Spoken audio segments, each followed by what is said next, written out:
The story centers around a man and a woman whose fates are intertwined and will change forever. Nelson is an avid advertiser living in San Francisco. One day during a driving test, he meets Sara, a beautiful but seemingly eccentric woman. But she is falsely accused of cheating and ends up failing the test because of Nelson.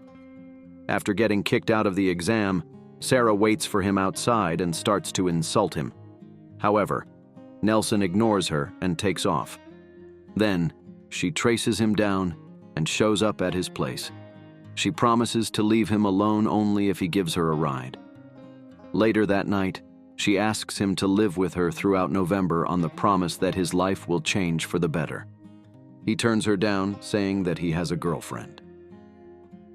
On the first day of November, after being fired and dumped on the very same day, Nelson decides to give it a try, and then somehow agrees to spend the whole month with Sara and finds himself in a desperate love affair that he will remember for the rest of his life. But before we start drama and romance lovers, please subscribe to the channel and hit that like button with notification bell. And now, let's feel that sweet November. Nelson Moss is a workaholic advertising executive who meets Sara Deaver, a woman very different from anyone he has met before.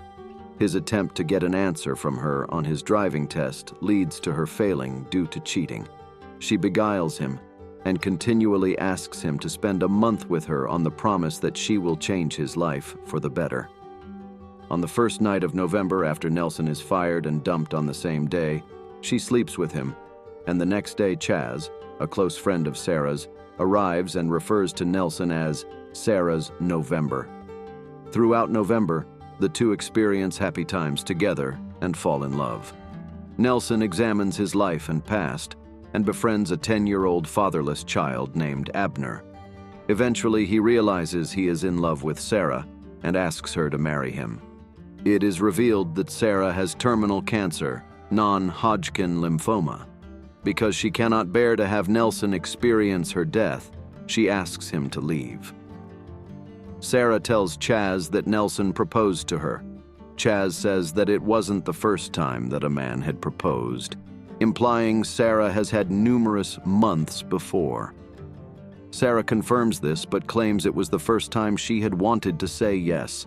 She decides she will not continue the relationship to protect Nelson from being hurt. Nelson complies, but then stages a surprise return during the Thanksgiving holiday, giving her gifts that remind her of their happy times. They stay together for one more day. He posts November calendars all over her apartment walls, saying it can always be November for them. They make love, but the next morning, Nelson finds Sara is dressed. She asks him to leave, and he sees she has taken down the calendars. Sara runs out of her apartment with Nelson chasing her in the street until finally she stops along a footbridge to the park entrance. There, Sara asks Nelson to let her go so that he will always have happy memories of her, and explains that this is how she needs to be remembered. She will return home to her family, whom she had been avoiding, and face her last days. Sara then blindfolds Nelson, leads him into the park, and gives him a last kiss. Nelson takes off the blindfold and sees that he is alone in the park. He and Sara went on one of their first dates. His eyes fill with tears. The end.